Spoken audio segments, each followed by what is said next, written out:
Hello. I thought I would do this video today out in the sunshine, birds singing, lawnmowers in the background, fun sun shadows on the camera. Just seemed like a good place to do a podcast. Today our topic is on water and the fact that water is a nutrient and an essential nutrient at that.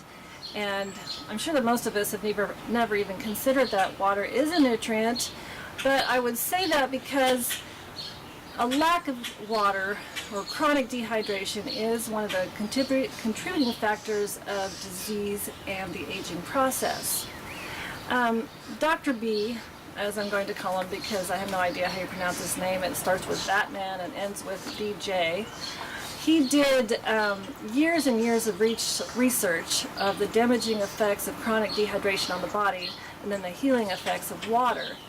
And some of that research led us to understand that when our body isn't hydrated enough to sufficiently distribute water to where it's needed, the affected areas are not able to properly deal with toxic waste buildup and metabolism.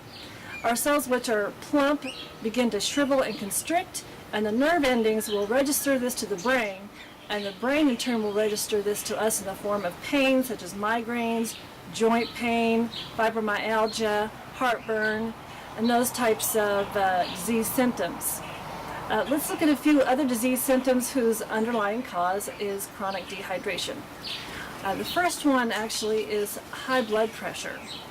One of the functions of our blood is to transport and diffuse water and nutrients into our cells. And when our body is dehydrated, our blood becomes thickened and concentrated, our cells constrict, and our body has to work harder for our blood to flow and to be able to deliver that water and nutrients to our cells. This causes symptoms of high blood pressure. And to reverse this, we have to hydrate ourselves, to intake some unrefined mineral salt such as Himalayan pink sea salt, and some additional minerals such as calcium, zinc, potassium, magnesium, and selenium. And this will help to reverse those high blood pressure symptoms and bring our blood pressure back into a normal range. Another symptom of chronic dehydration is high cholesterol. Now, cholesterol is actually our friend. It helps to build our hormones, creates vitamin D in synthesis with the sun, helps to build brain cells and cell membranes, and also nerve insulation. However, when we become chronically dehydrated, our cholesterol goes up. And the reason being is because when we're not getting enough water, again, our blood becomes thickened and concentrated and acidic, our cells constrict, and this causes the blood to be under pressure for it to flow. And this pressure causes tears and abrasions, and the cholesterol acts as a band-aid to protect us from any further damage. And when we hydrate ourselves, we are able to reverse that and bring down the cholesterol back into a normal range. Asthma is another symptom of chronic dehydration. When we become dehydrated, our bronchial tubes will tighten up to close the holes where water has been lost from the body, and it causes reduced airflow into the lungs. These symptoms are known as asthma. Drinking water will clear up these symptoms, and adding sea salt will break up the resulting mucus that happens because of these symptoms that clogs the breathing passages and help to restore your breathing again. Or several other things that are caused because of chronic dehydration. One is fatigue.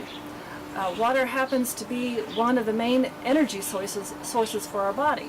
So if we're not getting enough water, then we're going to feel tired. Depression.